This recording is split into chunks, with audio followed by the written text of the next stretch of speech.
Assalamualaikum warahmatullahi wabarakatuh.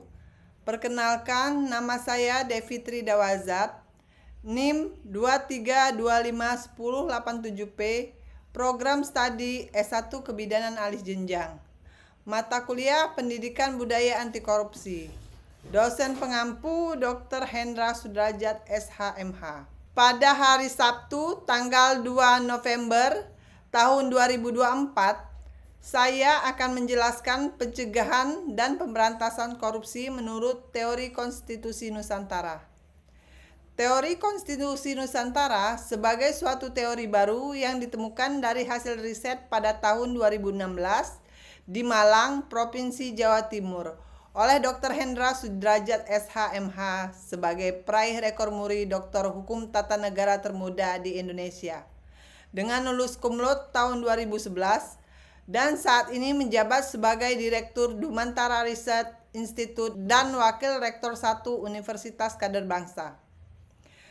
Teori konstitusi Nusantara merupakan teori yang menjelaskan mengenai konstitusi dan peraturan perundang-undangan yang berlaku di masa lalu, yakni pada masa kerajaan dan kesultanan Nusantara, dan berfungsi sebagai nilai dan keteladanan berkonstitusi dalam kehidupan berbangsa dan bernegara saat ini, termasuk untuk mencegah terjadinya korupsi yang sedang marak di Indonesia. Dalam teori konstitusi Nusantara memiliki bahasan yang berhubungan dengan mata kuliah Pendidikan Budaya Anti Korupsi, karena salah satu pembahasannya memiliki hubungan dengan penegakan hukum dalam mencegah dan memberantas korupsi.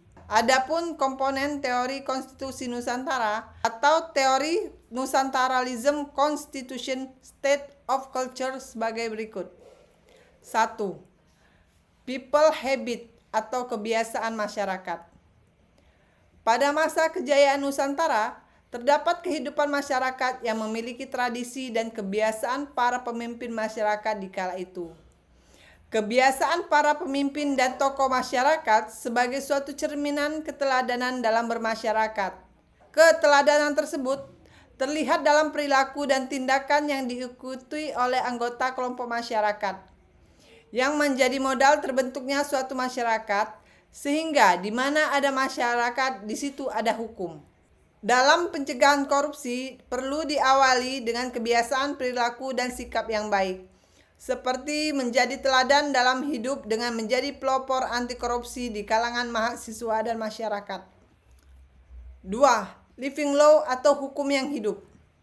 Keteladanan yang muncul dari kebiasaan baik para tokoh masyarakat kemudian melahirkan hukum yang hidup, yang sebenarnya menciptakan hukum tidak tertulis dan hukum yang tertulis. Terdapat banyak hukum yang hidup dalam masyarakat, khususnya bagi masyarakat adat yang ada di Indonesia. Hukum yang hidup ini menjadi tradisi dan adat istiadat masyarakat Indonesia dan dijamin dalam konstitusi.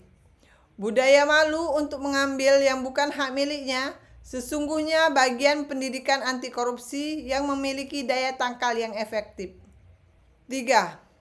Power of king atau kekuatan pemimpin.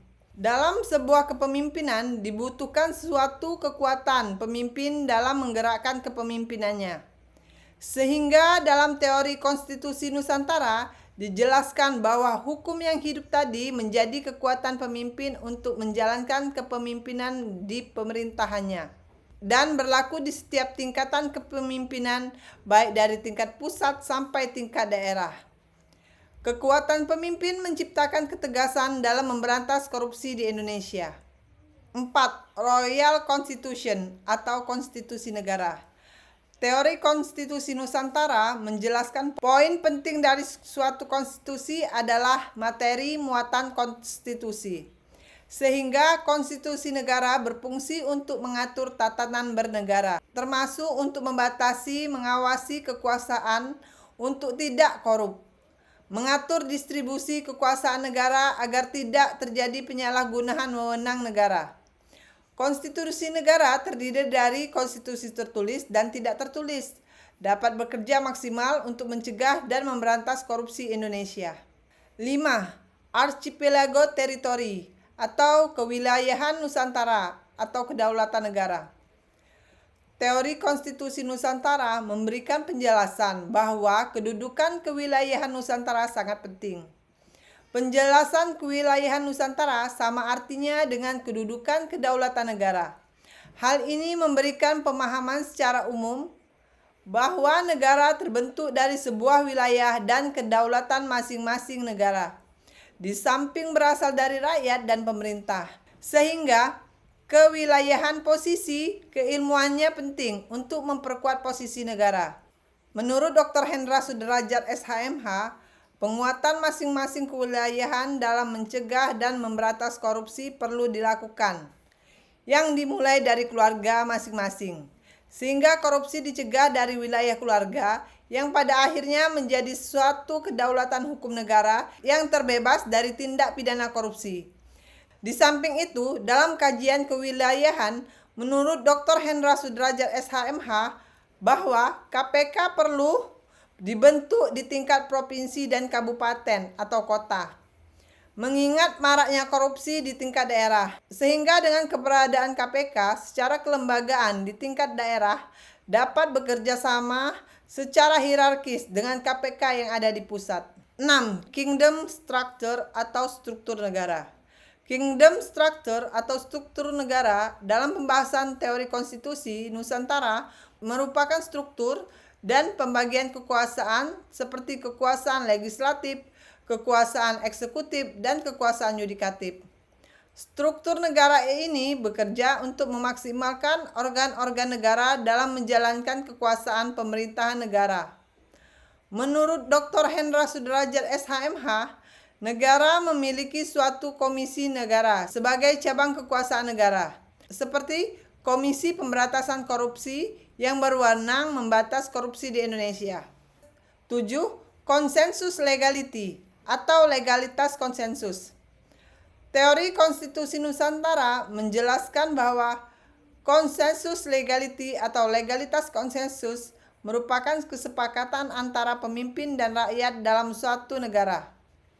Menurut Dr. Hendra Sudrajat SHMH, bahwa konsensus legality dalam teori konstitusi Nusantara pada pemberantasan korupsi adalah terbangunnya kesepakatan bersama berupa penguatan karakter, berupa integritas dan komitmen dalam memberantas korupsi, bahwa korupsi adalah musuh bersama dan ancaman serius bagi kehidupan berbangsa dan bernegara di masa mendatang.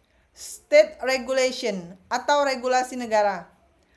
Regulasi negara dalam teori konstitusi Nusantara terdiri dari Undang-Undang Dasar Negara Kesatuan Republik Indonesia tahun 1945 dan undang-undang lainnya, serta peraturan lain yang berada di bawahnya. Sehingga sebagai bagian dari kategori state regulation dalam kajian teori konstitusi Nusantara terdapat peraturan perundang-undangan yang berhubungan dengan pemberantasan korupsi, yakni Undang-Undang Republik Indonesia tentang Pengadilan Tindak Pidana Korupsi dan Undang-Undang Republik Indonesia yang mengatur tentang Komisi Pemberantasan Korupsi. Kedepan, menurut Dr. Hendra Sudrajat SHMH, dalam aspek state regulation atau regulasi negara, diperlukan peraturan daerah tentang pencegahan dan pemberantasan korupsi yang berlaku di masing-masing wilayah provinsi dan kabupaten atau kota di Indonesia. 9. Value transformation atau transformasi nilai. Dr. Hendra Sudrajat SHMH sebagai penemu teori konstitusi Nusantara selalu mengatakan bahwa Indonesia today and tomorrow is the reality of the archipelago in the past, yang artinya Indonesia hari ini dan esok adalah kenyataan Nusantara di masa lalu. Sehingga komponen terakhir teori konstitusi Nusantara menjelaskan value transformation atau transformasi nilai konstitusi Nusantara di masa lampau yang dapat dijadikan sebagai keteladanan dalam pencegahan dan pemberantasan korupsi di Indonesia. Undang-Undang Simbur Cahaya era Kerajaan Palembang yang ditulis oleh Ratu Sinuhun menurut Dr. Hendra Sudrajat SHMH menyebutkan adanya perlindungan HAM di dalamnya yang secara tidak langsung melindungi hak milik orang lain dari perbuatan korupsi. Demikian penjelasan dan pembahasan teori konstitusi Nusantara sebagai tugas mata kuliah Pendidikan Budaya Anti Korupsi. Salam 25 Nusantara menuju Nusantara unggul.